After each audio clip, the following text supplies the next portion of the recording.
there are no less than 5 significant points of theological discussion that Jesus works through with the Samaritan woman at the well in their conversation. Maybe a little different than you often think of this interaction that they have. In fact, this is the longest conversation of a theological nature Jesus has with an individual recorded in any of the Gospels. It's a deeply significant conversation. I want to show you just a few of these 5 touch points of the theological debates between the Jews and the Samaritans of Jesus's day and how they play out in this discussion. First, there's the question of Samaritan identity. Where did the Samaritans come from? Who are they? Who should they be? Who should they be thought of? And the Jews of the time debated who the Samaritans are and how they should treat them. Were they half-breeds? Were they treated like converts to Judaism, or were they basically pagans? And the woman begins one of her questions with the simple statement, "Are you greater than our father Jacob?" And Jesus never challenges that at all, yielding the point, if you will, that yes, you in fact are part of or a potential part of the covenant people connected to the patriarch Jacob. And this is a key point in continuing the conversation. A related question that they address merely by the fact of this conversation is the question of ritual purity. From the sources around that time, we can gather with pretty good clarity that many Jewish teachers of Jesus' day would have viewed Samaritans, and especially a Samaritan woman, as unclean.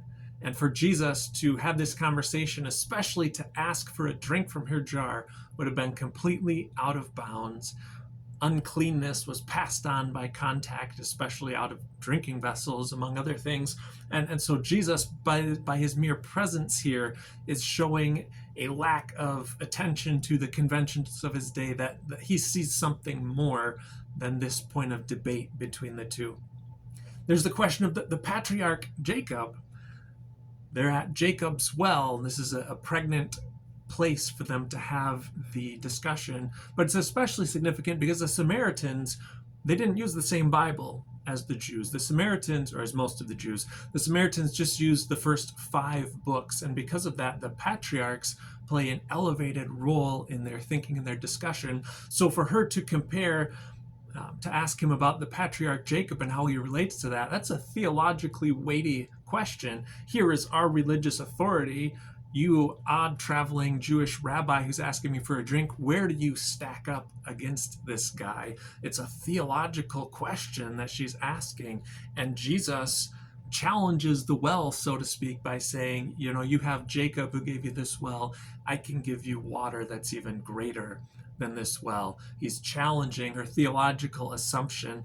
A really key part in the way this discussion plays out is that Jesus reveals himself as the knower of secrets.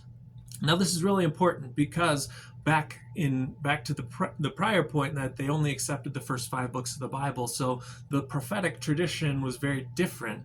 In fact, much of the Jewish messianic expectations come from the prophets as they work out over the years, but the Samaritans didn't have those prophets. They looked back to especially a passage in Deuteronomy where Moses speaks of a coming prophet like him.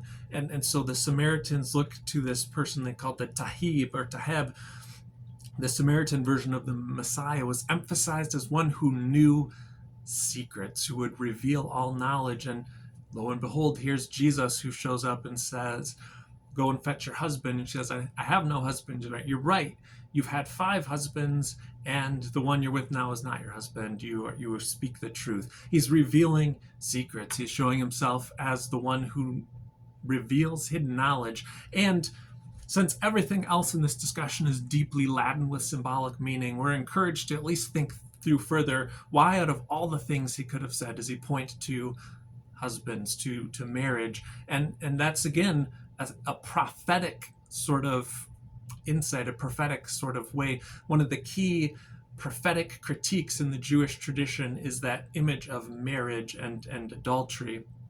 And so Jesus, in going there in marriage, is also presenting himself as a prophet, pointing out, you're not quite faithful to the God who you proclaim to worship. And that's a pretty weighty accusation. And it's really noteworthy that after he reveals that, her first impulse is to say, I see you are a prophet. She's tracking with this discussion the whole way. And I think that's important.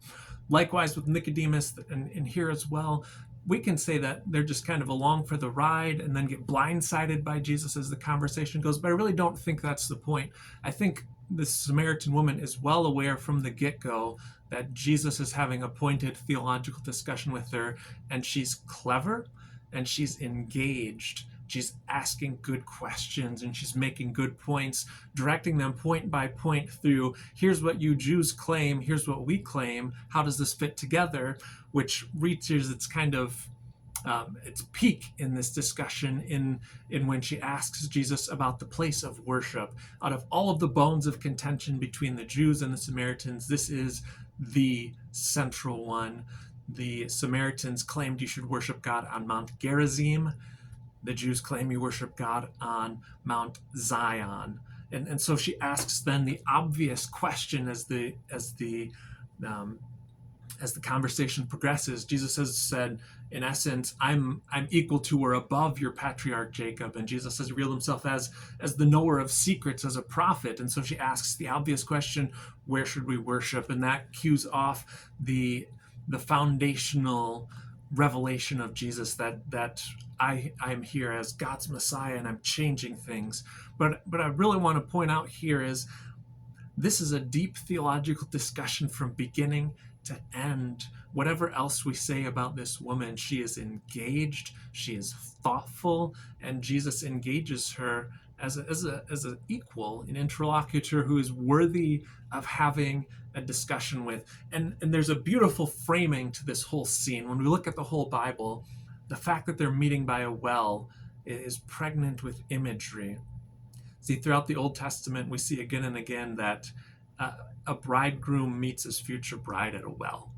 It becomes a repeated pattern of Moses and his future wife, of Jacob and his future wife.